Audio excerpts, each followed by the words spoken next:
Hello everybody, how are you all? I hope you all are doing well. So आज का जो हमारा session है वो राजस्थान पब्लिक सर्विस कमीशन की तरफ से जो न्यू अपडेट है उसके रिगार्डिंग है। तो जैसे ही आप ऑफिशियल वेबसाइट पे जाते हो rpsc.rajasthan.gov.in के ऊपर, तो आपके सामने कुछ ऐसा इंटरफेस ओपन होकर आएगा जिसमें न्यूज़ एंड इवेंट्स वाले सेक्शन के अंदर आपको विजिबल होगा 18 सितंबर की अपडेट है, जिसमें आपको एडवर्टाइजमेंट नंबर मेंशन है और असिस्टेंट प्रोफेसर कॉलेज एजुकेशन की जो वैकेंसी आई है उसके रिगार्डिंग एक पीडीएफ है। जैसे ही आप इसको ओपन करते हो तो आपके सामने कुछ ऐसी पीडीएफ ओपन होकर आ जाती है जिसमें पूरी डिटेल्स मेंशन है कि आपका एप्लीकेशन फॉर्म कब से स्टार्ट है, कब तक स्टार्ट है, एग्जाम कब होगा, खत्म कब होगा, कितने पेपर होंगे, कितने मार्क्स का है, क्या क्या सब्जेक्ट है, कैसे अप्लाई करना है, किन किन को अप्लाई करना है, किन को अप्लाई नहीं करना है, रिजर्वेशन किसको मिलेगी, किसको नहीं मिलेगी, ये पूरी डिटेल्स इसके अंदर मेंशन है। तो मैं आपको एक रिक्वेस्ट करूँगी कि अप्लाई करने से पहले प्लीज़ एक बार आप इस पूरे नोटिफिकेशन सेक्शन को पढ़ लेना बहुत ज़्यादा ज़रूरी है। तो मैं आज इसको पूरा आपके सामने बता रही हूँ इसके अंदर क्या क्या चीज़ें मेंशन है। ओके, तो हम स्टार्ट करते हैं। तो जैसे यहाँ पे आपको विजिबल होगा,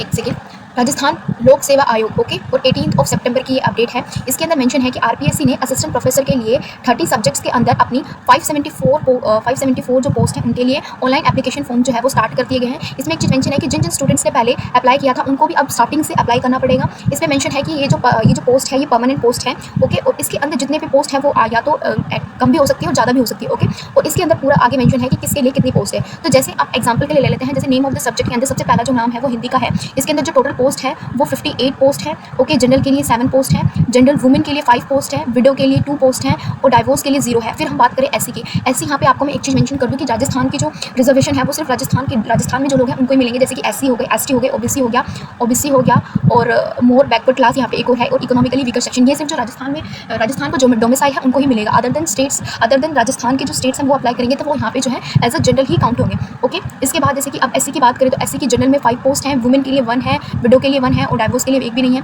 फिर एसटी के लिए टोटल पोस्ट 6 है, ओबीसी के लिए टोटल 8 है और मोर बैकवर्ड क्लास के लिए 2 और इकोनॉमिकली वीकर सेक्शन के लिए टोटल पोस्ट है यहाँ पे 4। ओके, नेक्स्ट हम आगे बात करते हैं अदर सब्जेक्ट्स की। अब बात कर लेते हैं इंग्लिश सब्जेक्ट में। इंग्लिश में इनके पास 21 पोस्ट है, संस्कृत में 26 हैं, उर्दू में 8 है, पर्शियन 1, बॉटनी में 42 सीट्स हैं, केमिस्ट्री में बहुत हैं 55 सीट्स हैं, मैथ में 24 सीट्स हैं, फिजिक्स में 11 पोस्ट, जूलॉजी में 38, एबीएसटी कोई होगा 17, ईएफएम, इकोनॉमिक्स के अंदर 23, स्टैटिक्स के अंदर 1, इकोनॉमिक्स के अंदर 21, स्टैटिक्स के अंदर सिर्फ 1 पोस्ट है, बिजनेस एडमिनिस्ट्रेशन 10 पोस्ट है, ज्योग्राफी में बहुत अच्छी खासी सीट्स हैं तो ये आपके लिए बहुत अच्छा अपॉर्चुनिटी है, आप इसमें अप्लाई जरूर करो। लॉ के अंदर 10, हिस्ट्री के अंदर 31, होम साइंस के अंदर 12, सोशियोलॉजी के अंदर 24 seats. Next we have philosophy में 7, political science 52, public administration 6, psychology 7, garment production and export management 1, drawing and painting 8, textile dyeing and painting we have 2 seats there. Next we have music vocal के अंदर 6 post है और music instrument के अंदर 8 post है, dance के अंदर 1। Okay, ऐसे यहाँ पे एब्रिविएशन जो यूज़ की गई है वो यहाँ पे मेंशन, जैसे जनरल एंड रिजर्व, तो आप इसको भी एक बार देख सकते हो। अगर आपको ऊपर कोई भी चीज़ समझ में नहीं आ रही है तो आप इन एब्रिविएशन से समझ सकते हो। ओके, नेक्स्ट भी आपको समझना होगा कि नेक्स्ट हम देख लेते हैं कि आपके लिए एलिजिबिलिटी क्राइटेरिया कि आपके पास एजुकेशन क्या होनी चाहिए। मास्टर्स डिग्री आपके पास 55 मार्क्स होने चाहिए, एग्रीगेटेड कंप्लीट, किसी भी इंडियन यूनिवर्सिटी से कंसर्न हो। ओके, इसके बाद आपके पास जो है नेशनल एलिजिबिलिटी टेस्ट जो कि यूजीसी कंडक्ट कराता है या सिमिलर ऐसा ही कोई टेस्ट जो यूजीसी कराता है, स्लेट सेट कुछ भी हो या पीएचडी डिग्री हो यूजीसी के अकॉर्डिंग्स के अंदर, या आपके पास एमफिल हो, पीएचडी डिग्री हो, ये सब भी तो आप जो सब है अप्लाई कर सकते हो। ठीक है, इसके बाद जो है अगर जो पीएचडी के लिए अप्लाई कर रहा है तो उनके लिए कुछ यहाँ पे मेंशन है एलिजिबिलिटी की। पीएचडी प्रोग्राम जिन के पास डिग्री जो है वो 2009 से पहले है तो उनको ऐसे पीएचडी कैंडिडेट्स को अगर उनके पास नेट नहीं है तो भी इस रिक्रूटमेंट प्रोसेस के अंदर वो अप्लाई कर सकते हैं। ओके, पर उनकी कुछ कंडीशंस है जैसे आपकी जो पीएचडी है वो रेगुलर मोड में होनी चाहिए, आपकी जो पीएचडी की थीसिस है वो एक्सटर्नल एग्जामिनर ने इवैल्यूएट करनी चाहिए, आपका वाइवा वो उसमें कंडक्ट हुआ हो, आपने जो है एक पीयर रेफर्ड जर्नल के अंदर एक जर्नल 2 रिसर्च पेपर पब्लिश किए हो, एटलीस्ट 2 रिसर्च पेपर आपने कॉन्फ्रेंस सेमिनार के अंदर प्रेजेंट किए हो। इसके साथ साथ यही चीज़ें कुछ मेंशन है। ओके, नेक्स्ट अगर आप पढ़ते हो तो आपके पास सेकंड ये है कि आपको जो है हिंदी की नॉलेज होनी चाहिए और राजस्थान की कल्चर की नॉलेज होनी चाहिए थोड़ी बहुत। एज वी नो कि आपको एट लास्ट जो है राजस्थान में जॉब करनी है तो आपको थोड़ा बहुत राजस्थान की भी नॉलेज होनी चाहिए। ओके, इसके बाद 5% की जो रिलैक्सेशंस हैं वो दी गई हैं शेड्यूल कास्ट, शेड्यूल ट्राइब्स, मोर बैकवर्ड क्लास को, नॉन क्रीमी लेयर को, या इतनी जो भी चीज़ें हैं जो राजस्थान के डोमिसाइल है उनको। ओके, नेक्स्ट भी है आपको पे, आपकी जो सैलरी होगी वो कितनी, यहाँ पे पे स्केल भी मेंशन है कि 15,600 से लेके 39,1100 तक आपका पे स्केल है जो कि फिक्स है। ओके, इसके अलावा यहाँ पे एज लिमिट मेंशन है कि जो न्यूनतम उम्र है आपकी वो 21 वर्ष होनी चाहिए और जो अधिकतम वर्ष है वो 40 होनी चाहिए। ठीक है, इसके अलावा अगर आप आगे देखते हो तो यहाँ पे राजस्थान के ही लोगों को यहाँ पे कुछ एज में रिलैक्सेशन दी गई है। जैसे कि मेल कैंडिडेट हैं, आप शेड्यूल कास्ट से, शेड्यूल ट्राइब से, बैकवर्ड क्लास है, मोर बैकवर्ड क्लास है, इकोनॉमिकली वीकर सेक्शन है राजस्थान स्टेट को, तो आपको 5 साल की एज रिलैक्सेशन दी गई है। वुमेन कैंडिडेट जो बिलोंग कर रही है जनरल कैटेगरी से, उनको 5 ईयर की रिलैक्सेशन दी गई है। वुमेन कैंडिडेट जो राजस्थान स्टेट्स की हैं, अगर वो शेड्यूल कास्ट, शेड्यूल ट्राइब और मोर बैकवर्ड क्लास से बिलोंग करी, इकोनॉमिकली वीकर सेक्शन से बिलोंग करी, तो उनको 10 ईयर की एज रिलैक्सेशन दी गई है। और अगर आप विडो हो और डाइवोर्सी वुमेन हो तो आपकी कोई एज अपर लिमिट नहीं है, आप कभी भी अप्लाई कर सकते हो। ओके, और इसके अंदर आपको इन केस अगर आप विडो हो तो आपको एक सर्टिफिकेट आपके हस्बैंड की डेथ का जो भी एक कॉम्पिटेंट अथॉरिटी है, अगर डाइवोर्स है तो आपको वो प्रूफ डाइवोर्स के लिए देना पड़ेगा। ओके, इसके बाद आपकी मेंशन है कि ये सब एज रिलैक्सेशन के बारे में ही मेंशन है, आप इसको नेक्स्ट पढ़ सकते हो, इतना इंपॉर्टेंट नहीं है। मैं जो इंपॉर्टेंट चीज़ें हैं मैं वो आपको बता देती हूँ। इसके बाद है चयन प्रक्रिया कि आपका जो सिलेक्शन है वो कैसे होगा। ठीक है, स्टूडेंट्स जो इस के अंदर आएंगे तो उनको एक तो रिटर्न एग्जाम और एक इंटरव्यू के माध्यम से चयनित किया जाएगा। ओके, इसके अलावा यहाँ पे स्केलिंग, मॉडरेशन, नॉर्मलाइजेशन की टेक्निक को भी ये यूज़ कर सकते हैं।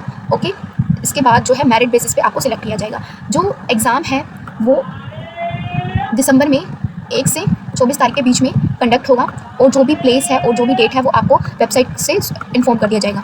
इसके बाद जो एग्ज़ाम है वो ऑनलाइन या ऑफलाइन मोड से किसी भी तरीके से लिया जा सकता है, और जो भी परीक्षा का विस्तृत पाठ्यक्रम आयोग की वेबसाइट पर और जो भी आगे की डिटेल्स है वो वेबसाइट पर मेंशन की जाएगी। आवेदन जो आप फॉर्म को अप्लाई कब से कब तक कर सकते हो, 20 सितंबर से जो है फॉर्म स्टार्ट हो जाएंगे, और 19 अक्टूबर तक आप रात्रि 12 बजे तक आप जो है फॉर्म को अप्लाई कर सकते हो। ये बहुत ज़्यादा जरूरी है। आपको अप्लाई कैसे करना है, आवेदन की प्रक्रिया भी यहाँ पे मेंशन है कि सबसे पहले आपको जाना है rpsc.rajasthan.gov.in की वेबसाइट पे जाके आपको इंस्ट्रक्शंस फॉर एप्लीकेंट्स, ये उनको क्लियरली आपको अच्छे से पढ़ना है। इसके बाद आपको इंस्ट्रक्शन फॉर एप्लीकेंट्स पढ़ने के बाद आपको अप्लाई ओनली ऑनलाइन लिंक पे क्लिक करना है। वहाँ पे SSO पोर्टल आपके ओपन हो जाएगा, आप इसमें लॉगिन करेंगे, सिटीजन ऐप पे जाएंगे, रिक्रूटमेंट पोर्टल पे जाएंगे, और इसके पास आप वन टाइम रजिस्ट्रेशन अपना जैसे कि आपने पहली बार रजिस्ट्रेशन किया तो आपको वन टाइम रजिस्ट्रेशन करना होगा। इसके बाद इसमें आपका अपना नाम, अपने पापा का नाम, आपकी डेट ऑफ बर्थ, आप मेल हो फीमेल हो, आपने सेकेंडरी एजुकेशन कहाँ से लिया है, और जो भी आपके डॉक्यूमेंट्स हैं वो अपलोड करना बहुत ही ज़्यादा मैंडेटरी है। इसके बाद OTR जब आपका कंप्लीट हो जाए तो आप दोबारा से SSO.rajasthan.gov.in से लॉगिन करके सिटीजन ऐप्स पे जाके रिक्रूटमेंट पोर्टल पे जाके OTR आपका जो OTR नंबर जो आपको मेंशन होगा वो नोट कर लेना, और इससे आप ऑनलाइन एप्लीकेशन फॉर्म स्टार्ट कर देना। वन टाइम रजिस्ट्रेशन करने के बाद जो OTR प्रोफाइल है, जैसे कि आपका नाम, पिता का नाम, जन्म तिथि, लिंग, सेकेंडरी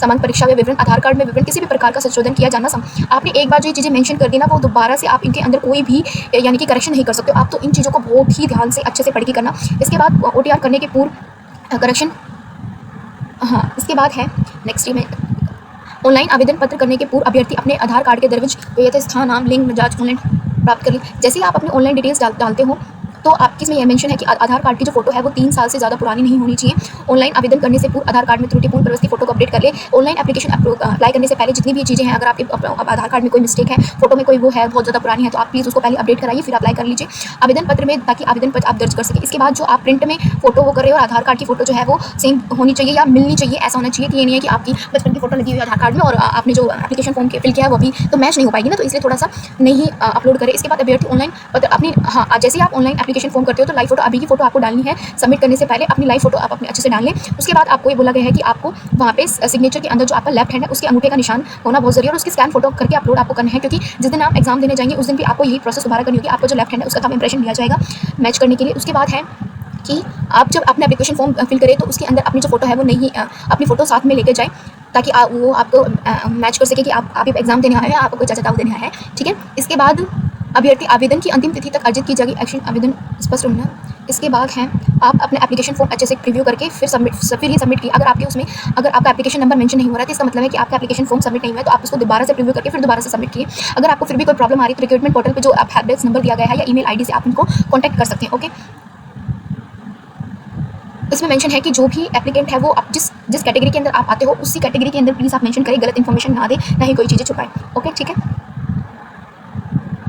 इसके अंदर ये है कि राजस्थान राज्य के जितने भी पिछड़ा वर्ग है, यानी SC ST OBC MPBSC या क्रीमी लेयर EWS, जितने भी जो मेंशन है वो सिर्फ राजस्थान से ही स्टेट के कंसिडर किए जाएंगे। अदर जो स्टेट्स के हैं वो जो है सामान्य वर्ग यानी कि जनरल कैटेगरी के अंदर ही उनको अपना एप्लीकेशन फॉर्म फिल करना होगा। नेक्स्ट वी हैव, आप एप्लीकेशन फॉर्म भरने के बाद जो भी आपका एडमिट कार्ड है उसको आप प्रिंट और हार्ड कॉपी उसके निकाल के रख लें। और ये भी बोला गया है कि जितने भी एप्लीकेंट्स हैं ऑनलाइन फॉर्म भरने के बाद वेबसाइट पर एग्जाम बोर्ड को समय समय पर आप चेक करते रहिए। ये नहीं है कि आपके पास पर्सनली कोई ईमेल या कुछ मेंशन किया जाएगा, आपके पास जो भी इन्फॉर्मेशन आएगी वो एग्जाम बोर्ड के थ्रू ही आएगी, यहाँ पे ऑफिशियल वेबसाइट के थ्रू ही आएगी, आपके पास अलग से कोई नोटिफिकेशन नहीं दिया जाएगा। इसके अलावा है कि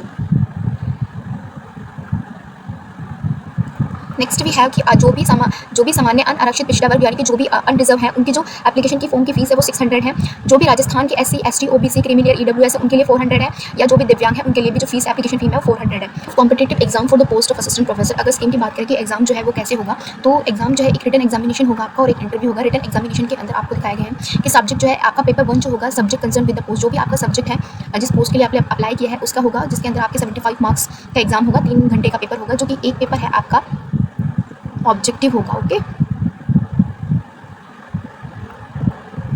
फिर है आपका पेपर 2। पेपर 2 जो है आपका सब्जेक्ट, जो भी आपका सब्जेक्ट है उसी का होगा, जिसके 75 मार्क्स सेम और आपको 3 घंटे मिलेंगे, वही आपका सब्जेक्ट, ये फिर आपका सब्जेक्टिव होगा।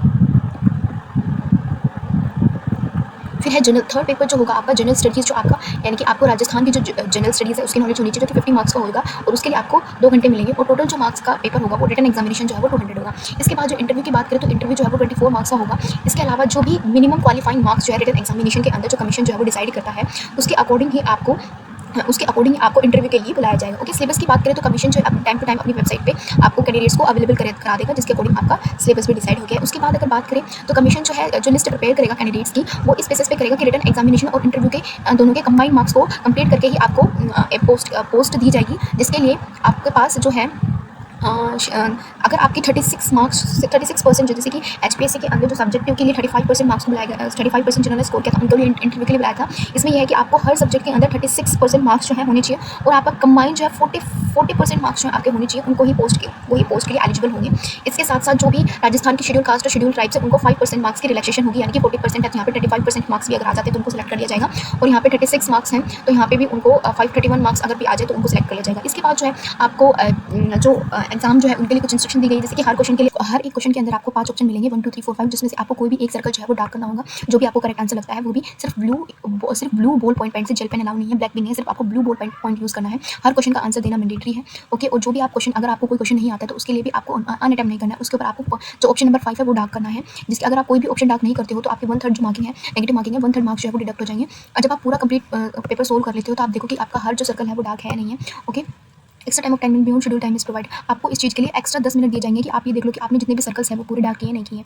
अगर कोई भी कैंडिडेट जो है अगर कोई भी सर्कल डार्क नहीं करता है 10 क्वेश्चन से ज़्यादा, तो उसको डिस्क्वालीफाई कर दिया जाएगा, यानी कि वो उसका इवैल्यूएशन के लिए आपको कंसिडर नहीं किया जाएगा। इसके बाद जितने भी स्टूडेंट है आप ऑनलाइन एप्लीकेशन फॉर्म फिल करते हो तो अपना मोबाइल नंबर जो ईमेल आईडी है वो अच्छे से सही देना, जिसके जितने भी ईमेल्स और SMS है वो आपको उसी नंबर पर प्रोवाइड किए जाएंगे। अगर आपका ईमेल आईडी नेटवर्क वगैरह से बंद है या कुछ भी हो जाता है तो इसके लिए कमीशन जिम्मेदार नहीं है, उसके लिए आप जिम्मेदार हो। इसके अगर आप अपना मोबाइल नंबर या पता या जो भी एड्रेस वगैरह चेंज करते हो तो इसके लिए आयोग को आप जल्दी से इन्फॉर्म करो। इसके बाद ये है कि ऑनलाइन एप्लीकेशन को आप अच्छे से ध्यानपूर्वक भरें। अगर ऑनलाइन एप्लीकेशन पूरा ध्यान से भरने के बाद ही सबमिट पे क्लिक करें। अगर आपसे कोई गलती होती है उसके लिए भी आयोग जिम्मेदार नहीं है, और उसके आपके पास आपके ऊपर कार्रवाई की जाएगी अगर आपने सही चीज़ें मेंशन नहीं की गई तो। इसके बाद मेंशन है कि जो सीमा के अंत का इंतजार, कि ये नहीं कि आप डेडलाइन का इंतजार करो कि कब जब एप्लीकेशन फॉर्म की लास्ट डेट होगी तब भरें। जब आपके पास टाइम है तभी आप भरते, जैसे कि आज आपने देख लिया, पूरी इन्फॉर्मेशन पढ़ ली और उसके बाद आप भर दो, क्योंकि अगर नेटवर्क समस्या कोई भी हो जाता है तो उसके लिए भी आप ही जिम्मेदार हो, कोई और उसके लिए रिस्पॉन्सिबल नहीं है। इसके बाद है नेक्स्ट, अगर मैंने सिर्फ जो इंपॉर्टेंट है वही हाईलाइट किया। इसके बाद अगर बात करें कि ऑनलाइन आवेदन पत्र के अंदर आपसे अगर कोई भी गलती हो जाती है, आकस्मिक रूप से आप दिव्यांग हो जाते हो या विधवा हो जाते हो, ठीक है, तो उसके लिए आपको परीक्षा, संविदा परीक्षा और साक्षात्कार के अंतिम प्रमाण के पूर्व परिवर्तन के लिए आयोग आवेदन करना, तो उसके लिए आप दोबारा से आवेदन कर सकते हो, जिसके अंदर आप अपना विधवा हेतु आधार कार्ड, मृत्यु प्रमाण पत्र, या अगर आप जो भी आप दिव्यांग होंगे तो उसके जितनी भी इन्फॉर्मेशन है वो आप डाल सकते हो, और उसके लिए आपको पहले 500 रुपीज़ पे करनी होंगी, दोबारा से फॉर्म फिल कर आपको वो चीज़ें मेंशन करनी होगी, और फिर ही आप दोबारा से फॉर्म सबमिट, इसके लिए आपको कमीशन को पहले से ही इन्फॉर्म करना होगा। ओके, इसके बाद है जो भी इसके अंदर एज के अंदर रिलैक्सेशन दी गई है वो जितनी भी मिनिमम और जो जितनी भी अधिक उससे ज़्यादा छूट आपको नहीं दी जाएगी। ओके, इसके बाद है अगर परीक्षा के दौरान अगर जो भी क्वेश्चन पेपर है, OMR शीट है या जो भी आपकी आंसर शीट है, उसको अच्छे से देख के ध्यान में रखते हुए अपनी पूरी जांच कर लीजिए, क्योंकि उसके बाद आपकी कोई कार्रवाई के ऊपर नहीं की जाएगी। आप जिस टाइम आपको मिलती है उसी टाइम अगर आपको कोई मिस्टेक नजर आती है तो आप इन्विजिलेटर को तुरंत इन्फॉर्म कर दो। उसके बाद इसके अंदर कोई भी आपकी अगर गलती त्रुटि होती है तो उसका जिम्मेदार जो है स्टूडेंट खुद होगा, कमीशन उसके लिए कोई रिस्पॉन्सिबल नहीं है। आप उसी टाइम बताइए अगर आपको ऐसा लग रहा है तो। इसके बाद है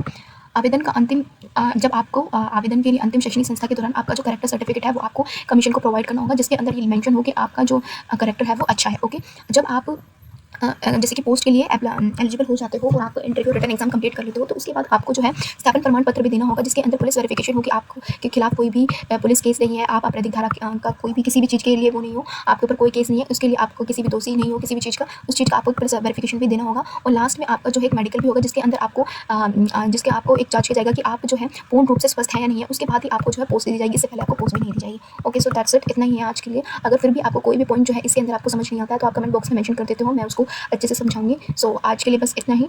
thanks for watching, bye bye.